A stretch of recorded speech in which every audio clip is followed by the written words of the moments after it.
It's nothing and it's everything. The adventure is not knowing what's going to happen next. Do you know what I mean? It's accepting that you don't have control of the future, that all you have control of is now, make the most of now. So every step that I take is not calculated and thought of. It's just, I put my body into that position and I adapt to it. When you think ahead in the future, it prevents you from being in the moment now. And when you're in the moment is when you are able to do things that other people, you know, can't understand or put the finger on, you know.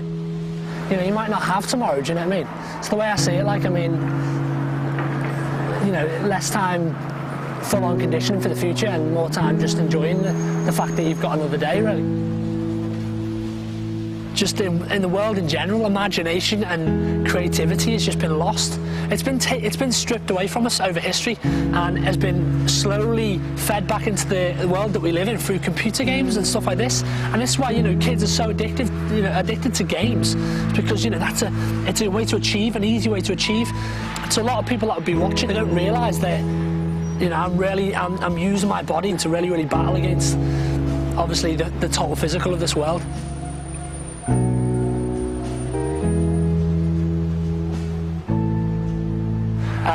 Used to do drugs, used to do all these things, and then one day I saw a guy do a wall flip in the street, and straight away I was drawn in. Didn't know why. At the time it was like, yeah, I want to learn how to do that.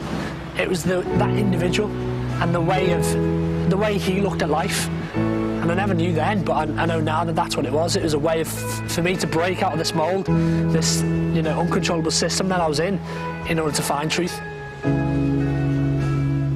I don't do it to show off. I mean, I do it maybe to wake someone up or to you know, for them to ask the question, why are you doing this? And then that gives me the opportunity to speak to them and tell them the reason why I do this.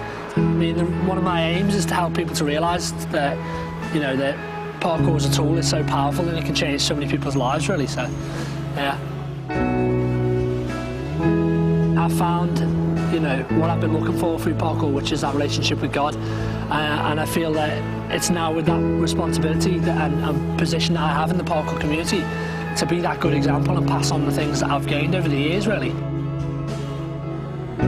Confidence isn't gained over time of practice. It's like confidence is gained when you realise that you choose your own path. You choose to fall, you choose not to fall. Just that outlook on life helps me to be more free myself. Parkour is a tool that can be used for so much good, you know what I mean? And it's just for people to become aware of that before it gets too late and to the point where parkour becomes completely physical. It becomes just competition or, you know, about making money, and the message is lost. If you're afraid of falling, you fall because you're afraid. Everything is choice.